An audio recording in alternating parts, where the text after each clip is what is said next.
Salam dan bahagia, puji syukur kali ini saya akan memenuhi tugas koneksi antar materi modul 2.1 pembelajaran untuk memenuhi kebutuhan belajar murid.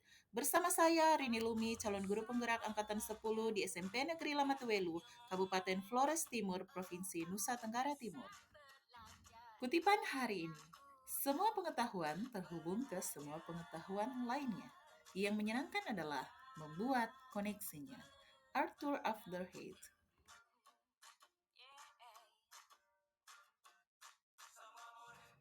Kesimpulan, jadi pembelajaran berdiferensiasi adalah serangkaian keputusan masuk akal yang dibuat oleh guru untuk memenuhi kebutuhan belajar semua murid, sehingga murid menjadi pembelajar merdeka.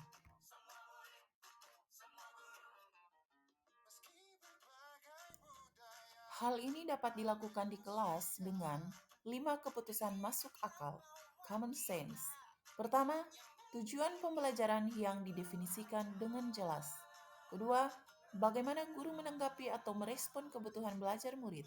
Ketiga, bagaimana guru menciptakan lingkungan belajar yang mengundang murid untuk belajar dan bekerja keras. Keempat, manajemen kelas yang efektif.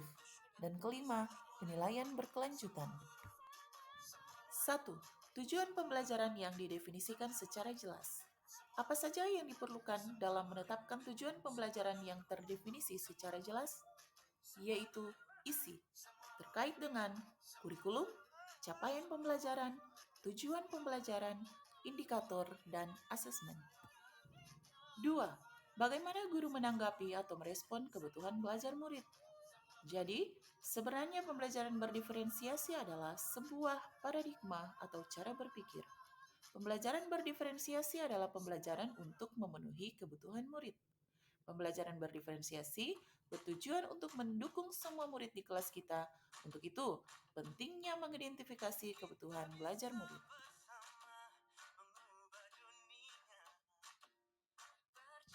Kebutuhan belajar murid yang pertama yaitu kesiapan belajar. Kesiapan belajar didefinisikan sebagai di mana siswa berada dalam hal pemahaman atau keterampilan. Mendiferensiasi pembelajaran berdasarkan tingkat kesiapan belajar murid mengharuskan guru untuk menilai pengetahuan awal dan menentukan apa yang telah murid ketahui dan di mana murid berada.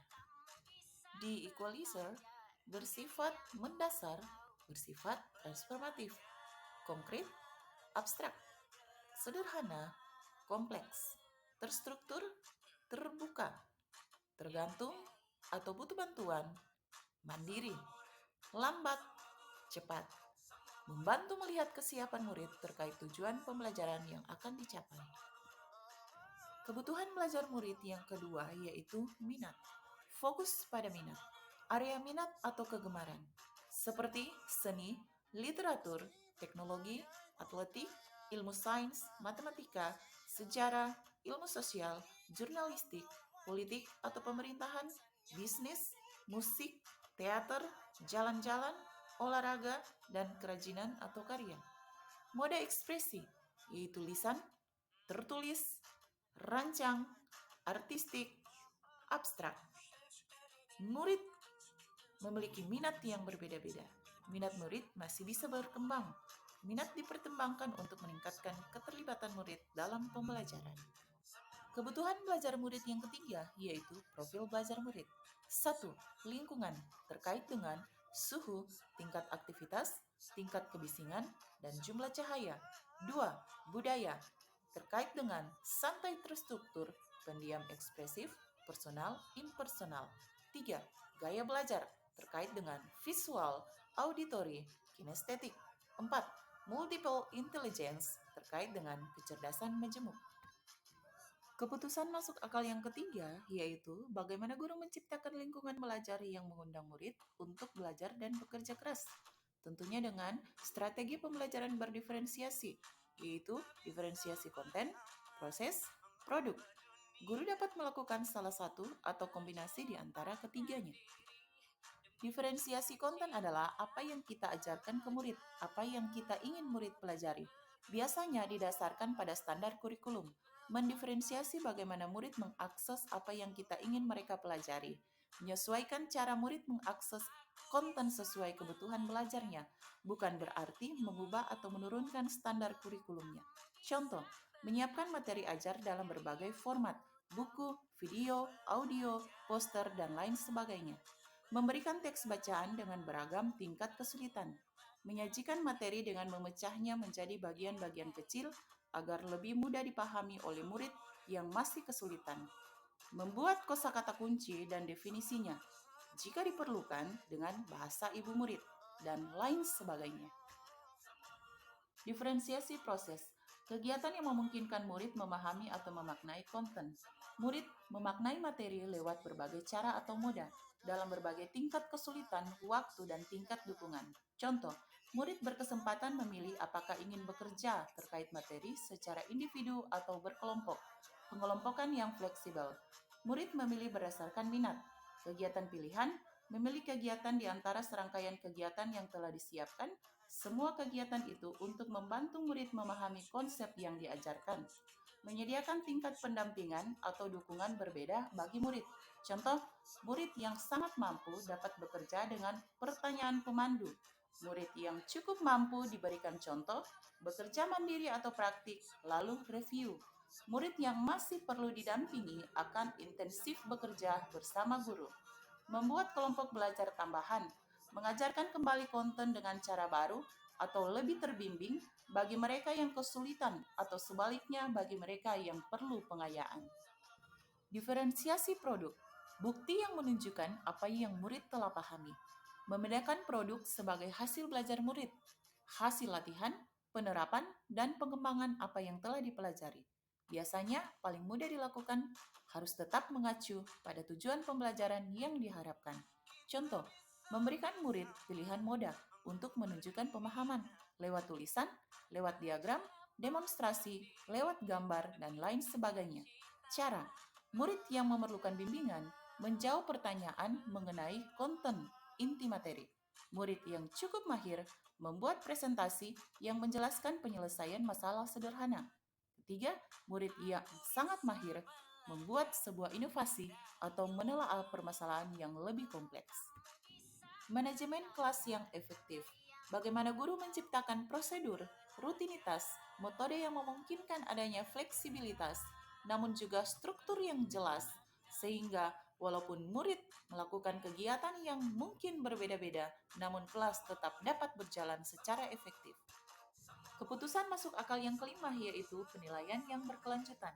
Bagaimana guru menggunakan informasi yang didapatkan dari proses penilaian formatif yang telah dilakukan untuk dapat menentukan murid mana yang masih ketinggalan atau sebaliknya, murid mana yang sudah lebih dahulu mencapai tujuan belajar yang ditetapkan dan kemudian menyesuaikan rencana dan proses pembelajaran. Asesmen dan pembelajaran berdiferensiasi. Praktek pembelajaran berdiferensiasi haruslah berakar pada asesmen. Asesmen formatif memungkinkan guru untuk mengenal murid mereka dengan lebih baik. Oleh karena itu, mereka dapat membuat keputusan terbaik demi menantang murid dengan tepat dan melibatkan murid dalam pembelajaran.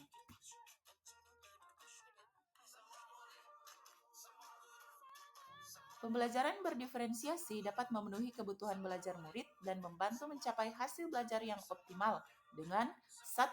Mengidentifikasi kebutuhan belajar murid seperti melakukan asesmen awal pembelajaran, membaca rapot murid dari kelas mereka sebelumnya, mengamati perilaku murid-murid, berbicara dengan guru murid sebelumnya, melakukan asesmen formatif di sepanjang proses pembelajaran, mereview dan melakukan refleksi terhadap praktik pengajaran. 2. Merancang RPP atau modul ajar dengan strategi pembelajaran berdiferensiasi, baik itu diferensiasi konten, proses, produk, dan diferensiasi lingkungan belajar murid yang mengacu pada kebutuhan belajar murid dengan tujuan pembelajaran yang akan dicapai. 3. Manajemen kelas yang efektif. 4.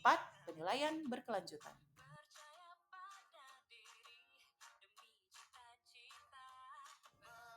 Kaitan antar modul 2.1 dan 1.1.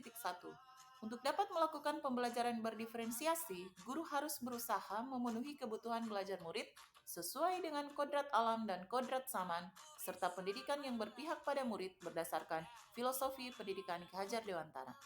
Menurut Ki Hajar Dewantara, pendidikan yang berpihak pada murid yaitu bebas dari segala ikatan, dengan suci hati mendekat pada sang anak, bukan untuk meminta suatu hak, namun untuk berhamba pada sang anak. Semua yang kita lakukan di bidang pendidikan harus berorientasi pada murid. Kaitan antar modul 2.1 dan 1.2. Dalam melakukan pembelajaran berdiferensiasi, seorang guru harus mengimplementasikan nilai guru penggerak, khususnya berpihak pada murid, dan peran guru penggerak, khususnya menjadi pemimpin pembelajaran, guna menciptakan pembelajaran yang menuntun murid ke arah kemerdekaan belajar. Kaitan antar modul 2.1 dan 1.3, pembelajaran berdiferensiasi dapat menjadi salah satu strategi untuk mewujudkan visi guru penggerak yang berpihak pada murid. Visi saya, terwujudnya murid yang berakhlak, mandiri, bernalar kritis, kreatif, kolaboratif, dan berwawasan global menuju merdeka belajar. Kaitan antar modul 2.1 dan 1.4. Dalam pelaksanaan pembelajaran berdiferensiasi, antara guru dan murid harus memiliki keyakinan kelas agar proses pembelajaran dapat berjalan dengan baik sesuai dengan nilai-nilai yang mereka percayai, sehingga dapat memanajemen kelas yang efektif dan tercipta disiplin positif menuju budaya positif di kelas atau sekolah. Penutup, perubahan di sekolah dapat diinisiasi dari luar, namun perubahan yang paling penting dan berkelanjutan datang dari dalam. Yang penting dimulai dan dicoba dulu. Yang paling penting adalah bahwa siswa dan guru membuat kemajuan dari titik awal masing-masing. Terima kasih, salam dan bahagia. Sampai ketemu lagi dan jangan lupa like, komen, dan subscribe channel YouTube saya Rini Lumi. Thank you.